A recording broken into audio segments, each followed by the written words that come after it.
అమ్మ సౌమ్య, నువ్వు సాయంత్రం వస్తావేమోనని మేమందరం అనుకుంటున్నాం. కానీ ఈలోగానే వస్తావని మేము ఎక్స్పెక్ట్ చేయలేదు. ఇలా రావాల్సి వస్తుందని నేను ఎక్స్పెక్ట్ చేయలేదు మేడం. ఏంటమ్మా, ఏమైంది? దర్శన్ ఇవాళ నిన్ను డిన్నర్కి ఇన్వైట్ చేస్తాను అని ఆఫీస్కి వచ్చాడు. కానీ నువ్వేమో ఇలా లగేజ్తో పాటు ఇంటికొచ్చేసావు. మాకేం అర్థం కావడం లేదు. దేవుడా, ఏంటిదిలా సరాసరి ఇంటికి వచ్చేసింది. ఇప్పుడు నేనేం చేసేది?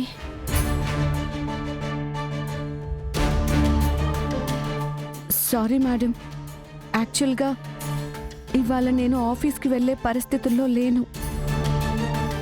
దర్శన్ గారు కూడా నన్ను కలవలేదు. మా ఇంటి దగ్గర చాలా పెద్ద గొడవైంది.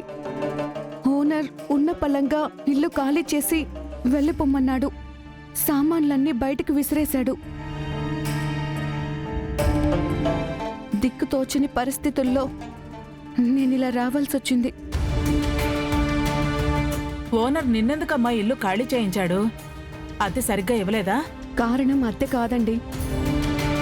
నా క్యారెక్టర్ సరిగ్గా లేదని, నేను తప్పు చేశానని మొన్న బెంగళూరు ఇష్యూ వల్ల కాలనీ మొత్తం ప్రచారం జరిగింది.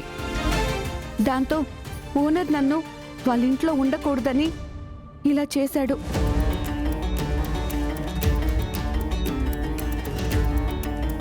సౌమ్య, వాళ్ళు ఇలా చేస్తున్నారని మాకెవరికైనా ఒక్క ఫోన్ చేసి ఉంటే సరిపోయేది కదా. ఓనర్తో వచ్చి మేం మాట్లాడేవాళ్ళం కదా. ఫోన్ చేశాను సార్. ఎవరికి? శరణ్య మేడంకి.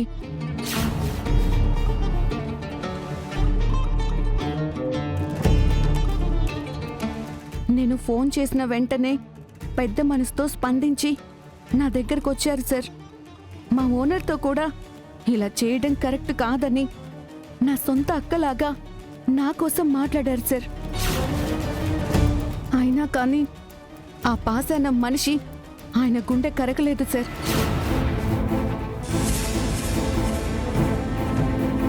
ఇంకా చేసేదేం లేక నేను ఏ పీజీకో వెళ్దామని అనుకున్నాను.